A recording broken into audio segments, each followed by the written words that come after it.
સદીઓથી ભૌતિકશાસ્ત્ર એક આરામદાયક મૂળભૂત અનુમાન પર કાર્યરત હતું કે કુદરતના નિયમો અનન્ય છે. અમે માનતા હતા કે આપણા વિશ્વના મૂળભૂત સ્થિરાંકો જેમ કે પ્રકાશની ઝડપ, ગુરુત્વાકર્ષણની તીવ્રતા, ઇલેક્ટ્રોનનું ચોક્કસ વજન, આ બધા માત્ર એક જ ચોક્કસ મૂલ્યો ધરાવી શકે. દાયકાઓ સુધી વિજ્ઞાનના મહાન વિદ્વાનો એક જ સુંદર મુખ્ય સમીકરણ, એક અંતિમ માળખું શોધતા રહ્યા જે સમજાવી શકે કે બ્રહ્માંડ એ જ રીતે કેમ છે અને જેમાં કશું પણ સંયોગને છૂટું ન રહે. અમે તેને થિયરી ઓફ એવરીથિંગ કહીએ છીએ. પણ જ્યારે સ્ટ્રિંગ થિયરીએ ક્વોન્ટમ વાસ્તવિકતાના સૌથી ઊંડા દરવાજા ખોલ્યા ત્યારે અમને એક જ શુદ્ધ ઘર મળ્યું નહીં. તેના બદલે અમે એક કલ્પનાતીત વિશાળ ગણિતીય જંગલનો નકશો શોધી કાઢ્યો. સૈદ્ધાંતિક ભૌતિકશાસ્ત્રીઓ આ પ્રદેશને સ્ટ્રિંગ થિયરી લેન્ડસ્કેપ કહે છે. આ કોઈ ભૌતિક જગ્યા નથી, પણ શક્યતાઓનું એક સામૂહિક મેદાન છે અને તેની ગણિતીય ભૂમિતિમાં છુપાયેલું છે એક આશ્ચર્યજનક સત્ય. અહીં ઓછામાં ઓછું 10⁵ શક્ય વાસ્તવિકતાઓ છે. એ છે એક પછી 500 શૂન્ય આવતું સંખ્યા. એટલી મોટી સંખ્યા કે જો આપણા દેખાતા બ્રહ્માંડના દરેક પરમાણુમાં પોતાનું વિશાળ મલ્ટીવર્સ હોય તો પણ આપણે તેની કુલ જથ્થાની સપાટી પણ ખંજવાળવી શકતા નહીં. અમે આપણા બ્રહ્માંડ માટે એક અનન્ય નકશો શોધવા નીકળ્યા હતા. પણ તેના બદલે અમે શોધ્યું કે આપણું વિશ્વ તો ભૌતિકશાસ્ત્રના અનંત મહાસાગરમાં એક અણજાણું ટીપું છે.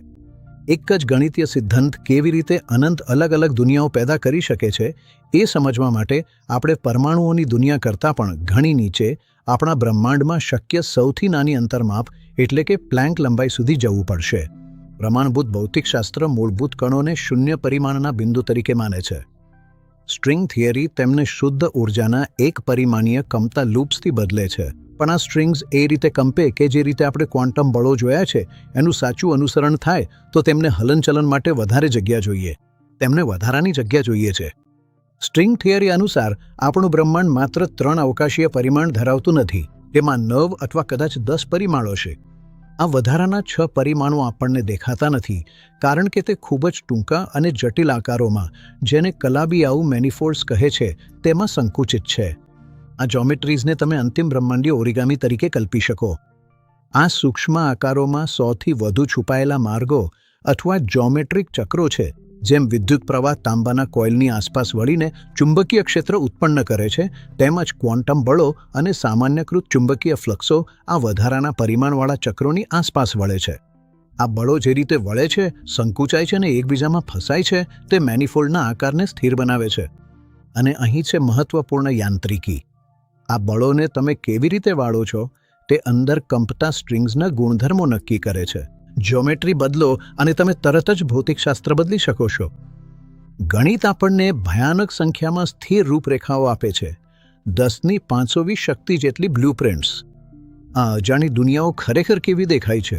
જો આપણે લેન્ડસ્કેપના નિર્દેશાંકોમાં મુસાફરી કરી શકીએ તો આપણે શું જોઈ શકીએ? સાચી વાત એ છે કે લેન્ડસ્કેપના મોટાભાગના ભાગોમાં ભૌતિકશાસ્ત્રના નિયમો રચનાના ખ્યાલ માટે જ અત્યંત વિરોધી છે. કલ્પના કરો કે એક એવી બ્રહ્માંડ છે જ્યાં મજબૂત ન્યુક્લિયર બળ, જે ક્વોર્ક્સને પ્રોટોન અને ન્યુટ્રોનમાં બાંધે છે, એ આપણા વિશ્વ કરતાં થોડું જ નબળું છે. એવી બ્રહ્માંડમાં પ્રોટોન ક્યારેય બની જ શકતા નથી. એટમ્સ ક્યારેય જોડાઈ શકતા નથી. આ આખું બ્રહ્માંડ એક કાયમી, નિશબ્દ, શાશ્વત ધુમ્મસ છે જેમાં અલગ પડેલા ભટકતા કણો છે. કોઈ તારો ક્યારેય પ્રગટશે નહીં. કોઈ ગ્રહો ક્યારેય એકઠા નહીં થાય. બીજા ખૂણે બ્રહ્માંડના પાસા અલગ રીતે ફરે છે. અહીં વેક્યુમ ઉર્જા એવી રીતે ગોઠવાય છે કે ગુરુત્વાકર્ષણ સર્વોપરી છે, આપણા કરતાં લાખો ગણી વધુ શક્તિશાળી. પદાર્થ એટલો જોરથી દબાઈ જાય છે કે કોઈ પણ વાયુના વાદળ તરત જ બ્લેક હોલમાં ફેરવાઈ જાય છે. આકાશગંગાઓ તેમની બાળાવસ્થામાં જ દબાઈ જાય છે. બીજી જગ્યાએ તમને એવા વિશ્વો મળી શકે છે જ્યાં પ્રકાશ માનવીના પગલાં કરતાં પણ ધીમો ચાલે છે અને એથી એવા દ્રશ્યપટો સર્જાય છે જ્યાં સમયનું વિકાર પણ નંગી આંખે જોઈ શકાય છે. બીજી જગ્યાએ તમને એવા વિશ્વો મળી શકે છે જ્યાં મૂળભૂત સ્થિરાંકો એવી ગુણધર્મો પેદા કરે છે જે આપણા ઊંડા અનુમાનને પણ પડકારે છે. એવા બ્રહ્માંડો જ્યાં પ્રકાશ માનવીના પગલાં કરતાં પણ ધીમો ચાલે છે અને એથી એવા દ્રશ્યપટો સર્જાય છે જ્યાં સમયનો વિકાર પણ નંગી આંખે જોઈ શકાય છે. અથવા એવા બ્રહ્માંડો જ્યાં કુદરતી બળો સંપૂર્ણપણે અલગ રીતે કાર્ય કરે છે, જ્યાં પદાર્થ પ્રવાહી બુદ્ધિશાળી ઉર્જા જેવું વર્તે છે અને અવકાશ પોતે સરળતાથી નહીં પણ અણધાર્યા અસમ અપ્રતિમ ફાટકામાં વિસ્તરે છે. આ દૃશ્યપટ માત્ર આવા અજાણી વિવિધતાઓને મંજૂરી આપતું નથી, પરંતુ શક્યતાની જ ભારે તાકાતે એ આવું થવું ફરજિયાત બનાવે છે. આ સમજણે આધુનિક ભૌતિકશાસ્ત્રના ક્ષેત્રમાં એક ઊંડો અસ્તિત્વવાદી સંકટ ઊભું કર્યું.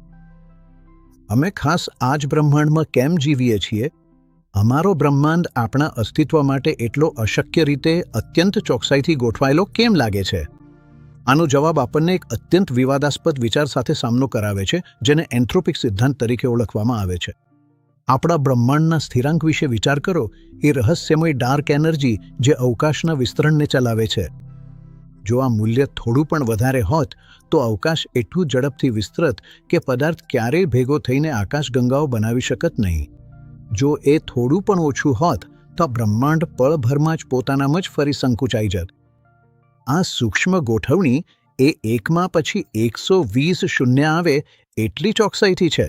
દૃશ્યપટની શોધ પહેલાં આવી ચોકસાઈ વૈજ્ઞાનિક તર્કને પડકારતી લાગતી હતી, પણ અનંત વિવિધતાઓ ધરાવતા મલ્ટીવર્સમાં સૂક્ષ્મ ગોઠવણી માત્ર એક ભ્રમ છે. અમે અહીં રહીએ છીએ કારણ કે આપણું બ્રહ્માંડ એ દૃશ્યપટમાંના અત્યંત દુર્લભ એવા ખૂણામાંનું એક છે, જ્યાં બ્રહ્માંડની સ્લોટ મશીન એવી ચોક્કસ ભૌતિક કાયદાઓની જોડ આપી છે કે જેમાં જટિલ રસાયણશાસ્ત્ર, તારાઓ અને જીવન ઉદ્ભવી શકે.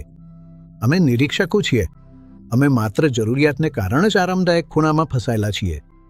અમે અહીં માત્ર એટલા માટે છીએ કારણ કે અહીં એ પ્રશ્ન પૂછવો શક્ય છે. છતાં પણ મલ્ટીવર્સની કહાણી અસ્તવ્યસ્તતામાં પૂરી થતી નથી. આધુનિક ભૌતિકશાસ્ત્રીઓ શોધી રહ્યા છે કે દરેક ગણિતીય રીતે કલ્પાયેલા વિશ્વ વાસ્તવમાં અસ્તિત્વમાં આવી શકે એમ નથી.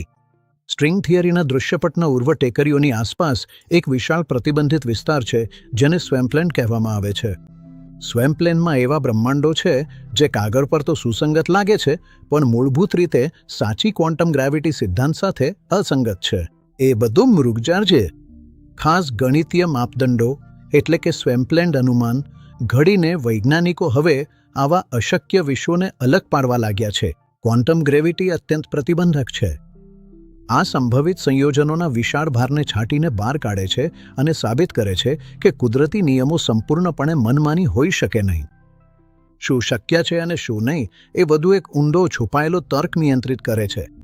શક્ય છે કે આપણે ક્યારેય આપણા પોતાના બબલ બ્રહ્માંડની સીમા પાર કરી શકીશું નહીં, પણ આ સીમાઓનો નકશો બનાવીને આપણે ભૌતિકશાસ્ત્રના અંતિમ લક્ષ્યની નજીક જઈ રહ્યા છીએ. વાસ્તવિકતા તો આપણા કલ્પનાથી પણ અનેક ગણું વિશાળ, સમૃદ્ધ અને અદ્ભુત રીતે જટિલ છે.